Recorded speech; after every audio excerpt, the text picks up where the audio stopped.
Bonjour Gilles, pour actualité-dvd.com, je vous parle du DVD de La Reine Malade, un documentaire de Pascal Sanchez distribué par les Films du 3 mars et présentant Anicet Desrochers, sorti en magasin le 25 octobre 2011. Ce documentaire suit une saison dans la vie de l'apiculteur Anicet Desrochers dans la région de Fermeneuve. À travers ses témoignages, le film dresse un portrait assez alarmant d'un métier qui subit de plein fouet les affres de la civilisation, de la pollution et du réchauffement climatique. Il y a quelque chose de réellement séduisant dans la description que fait Pascal Sanchez du métier d'apiculteur. On y voit des jeunes et des moins jeunes qui vivent dans une sorte d'harmonie avec la nature, qui exploite une symbiose entre l'homme et l'abeille sans laisser la moindre empreinte écologique. L'apiculteur vedette, Anicet Desrochers, mène même une existence quasi intergénérationnelle dans une maison pittoresque qui représente le QG de son entreprise produisant à la fois du miel et de l'hydromel. Dans un décor enchanteur des Hautes-Laurentides, Desrochers et ses compères vont et viennent, déplaçant par-ci par-là des ruches grouillantes de ces sympathiques petites bestioles. C'est un portrait bucolique, certes, et on s'étonne de rencontrer un métier apicole aussi serein, du moins en apparence. Pour tous ceux qui s'intéressent ne serait-ce que vaguement à l'écologie ou au développement durable, La Reine Malade s'adresse directement à vous. Parce que disons que Anicet Desrochers a pas vraiment la langue dans sa poche et n'a pas peur d'exprimer son avis sur une multitude de sujets sociaux et écologiques, et j'imagine que le réalisateur a dû être enchanté de tomber sur un sujet aussi loquace et volubile.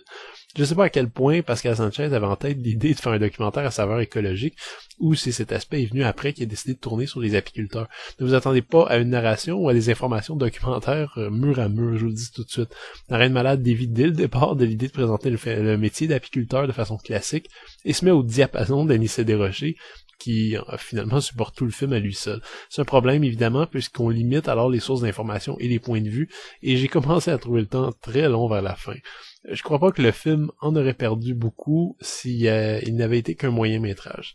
Cela dit, dans l'ensemble, j'ai bien embarqué. C'est que Desrochers est évidemment une figure intéressante, à la voix rassurante et au timbre serein, qui conserve son sang-froid et un optimisme à toute épreuve, même lorsqu'il tombe sur des séries de ruches décimées. En tant qu'observateur de première ligne des dégâts engendrés par les changements climatiques et technologiques, j'aurais cru voir quelqu'un de beaucoup plus paniqué, surtout que les statistiques que les apiculteurs interrogés rapportent ont de quoi donner la chair de poule, même aux plus conservateurs des néo-capitalistes de Wall Street. Enfin, cela dit, j'espère. On en entend parler régulièrement, il y a moins d'abeilles, mais on l'aura rarement vu de façon aussi évidente et indéniable que dans ce film, et c'est assez curieux, je trouve, qu'il n'y a pas eu bien d'autres films qui ont traité du sujet. Grâce à leur place assez cruciale qu'elles occupent dans les écosystèmes, les abeilles ont une importance capitale en agriculture, incluant beaucoup de plantations desquelles dépend l'humain. Cet aspect est d'ailleurs bien expliqué ici, c'est un des moments forts qui fait vraiment peur. Pourtant, et même si personne ne lui en aurait voulu, La Reine Malade n'adopte pas le ton alarmiste de documentaire écologiste à la Inconvenient Truth, ni le positivisme BA et un peu bête de trucs comme Cool It, cela dit. La Reine Malade emprunte le ton même de son intervenant principal et demeure calme, serein, affichant de temps en temps des paysages splendides entre quelques plans moins agréable d'insectes décédés. Il y a un sens de réalité qui est jamais perdu, la conscience est en face d'un énorme problème tout en continuant à garder espoir. Le monde va changer, c'est indéniable, mais l'homme et la nature s'adapteront sans doute. On pourrait voir Desrochers comme un peu babacool, mais j'ai ressenti quand même une tension extrême en lui, une nervosité bien dissimulée derrière un pragmatisme solide.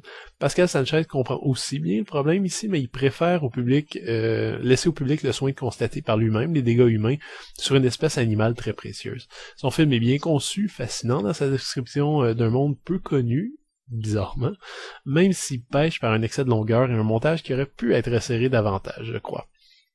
Le DVD est présenté à 1:78 anamorphique avec piste audio en français 5.1 et une version anglaise qui est en fait une piste de sous-titres en anglais. Zéro bonus malheureusement et un menu minimal qui n'offre même pas un choix de scène. Cela dit, le film est tout de même séparé en scènes et le boîtier a beaucoup de classe avec une image intérieure qui présente une citation de Fred Pellerin. La Reine Malade se distingue des documentaires habituels traitant d'impact négatif de l'humain sur l'environnement par un traitement beaucoup plus naturaliste et calme. Pas de graphique terrifiant à la Al Gore, pas d'animation 3D sur la fin du monde imminente. Les apiculteurs qui parlent dans ce film sont conscients du problème, il y en a qui sont même assez déprimés, mais le film ne cède jamais à la surenchère. Alors oui, c'est long, trop long je dirais, mais il y a un regard contemplatif et assez zen ici qui tranche avec l'urgence de la problématique. Voilà donc un documentaire qui va satisfaire à la fois ceux qui sont déjà convaincus et ceux qui n'aiment habituellement pas ce type de film, qui trouvent d'habitude que ce genre de film est assez paranoïaque. La Reine Malade ne l'est absolument pas, et qui sait, peut-être que des films plus posés de ce genre arriveront à avoir un plus grand impact. C'était Gilles, merci, bon visionnement.